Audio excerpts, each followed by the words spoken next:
And of course, those better than cracking open that ice cold Pepsi in Victory Lane, which we're going to do tomorrow night. That's right. So, Jeff, speaking of things that are new and emerging on the scene, what are your feelings on Toyota's sudden emergence in the sport, and how do you feel this has changed the actual sport? Well, I don't look at it as much as Toyota's Joe Gibbs Racing. Joe Gibbs Racing's been, a strong force in our sport for many years, and they're just continuing to be strong. And you know what? Kyle Busch is a great talent, and Denny Hamlin as well as Tony Stewart. Those guys have really set the mark this year, and they've gotten ahead of us, as well as a few guys at Roush Racing. And Hendrick Motorsports is going to need to step it up. We're going to be a factor in this championship. And right now is the time when we're ready to start making our way to the front. So we've been a little bit behind, but we're coming. We're coming. All right.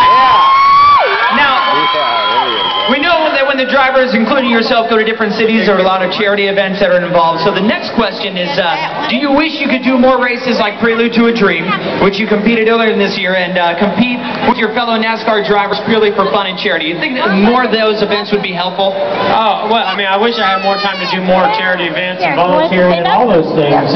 But I also know that if it weren't for racing and the job that I have, if you want to consider it a job, I certainly wouldn't be able to have the opportunity to make a difference in kids' lives and do things for charity and be able to make a bigger impact. So, I understand that there's a balance there. And, Tony, his event up there in Eldora, in Ohio, at, that Prelude to a Dream, driving those dirt cars is a blast. We all have a great time, but we also all know we can't do it every week. We can only do it every once in a while. I would love to have more events like that. I think it'd be awesome, and I can't wait to do it again next year. Now, we know that the time that you have is limited, but what does Jeff Gordon do during his spare time? Well, these days it's changed a lot of diapers, for sure. Strolls through the park. I love being a dad. I mean, it's just this point in my life, having an amazing wife and who's a great mother, and then have this precious little, gift of life. And even when she wakes up at 3 in the morning, it's still, it's just amazing. So it's a lot of hard work. I have a whole new appreciation for all of you moms and dads and parents out there. And I'm glad to be in the club. So it's been amazing, and just love every part of it. She's so close to walking.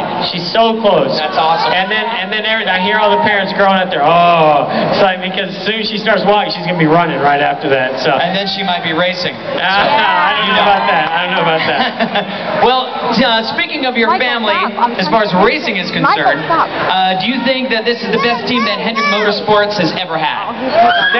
We have the greatest group of drivers, crew chiefs, engineers working together. I mean, our performance on the racetrack is not showing how great our race team is. As an organization, performance-wise, the competition's got a little bit ahead of us.